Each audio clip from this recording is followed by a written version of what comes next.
situation avec les prises à base triangulaire. Alors, encore une fois, on connaît le volume et l'air et on doit trouver ici pour le Toblerone la hauteur latérale. Je vais encore commencer avec la formule de base.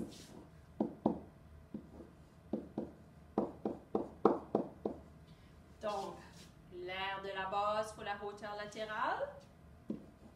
Vu qu'à la base, c'est un prisme à base triangulaire, je vais faire ma formule du triangle.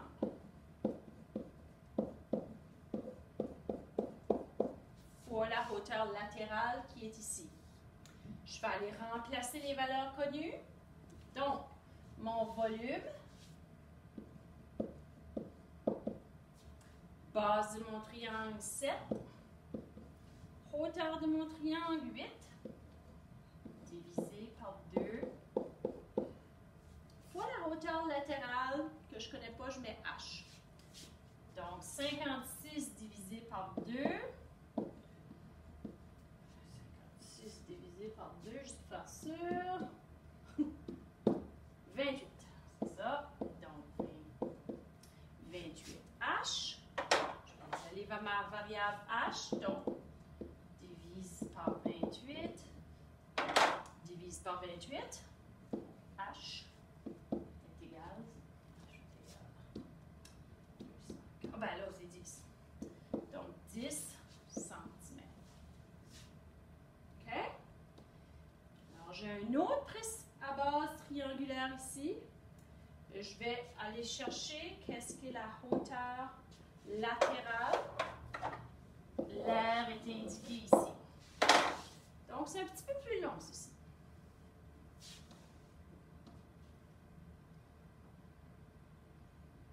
Donc, voici comment on fait. Je vais effacer ça ici, hein, pour pas qu'on se mêle.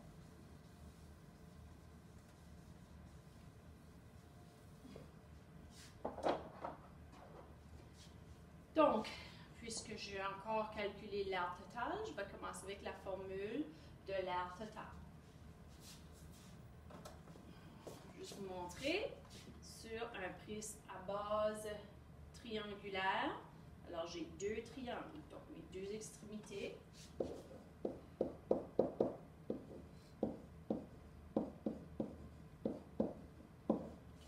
Base hauteur divisée par 2 pour mes deux extrémités. Ensuite de ça, c'est indiqué ici que c'est des triangles équilatéraux, donc 3 côtés égaux. Donc, j'ai 3 rectangles sur un prisme à base triangulaire, puis les 3 côtés sont égaux. C'est-à-dire, ici, j'ai un premier rectangle, donc, qui est le même que celui-là, qui est le même que celui-là. Donc, c'est 3 fois base fois hauteur. OK? Je vais aller remplacer les données que je connais. Base du triangle 6. Hauteur du triangle 7. OK, ça fait 42 divisé par 2 fois 2. Je reviens à 42 finalement. Donc, je vais écrire ça ici, là. Puis 3 fois...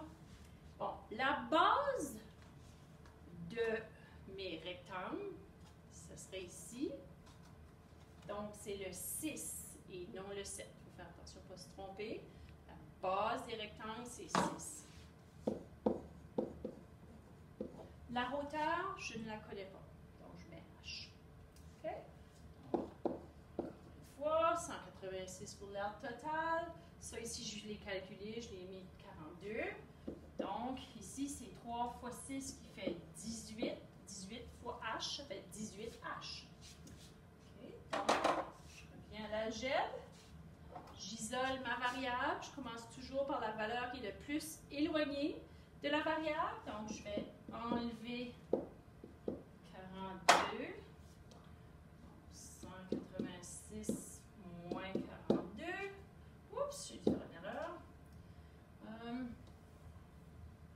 186 moins 42, 44 est égal à 18H. Donc, Donc, 144 divisé par 18 maintenant. Puis, c'était des centimètres.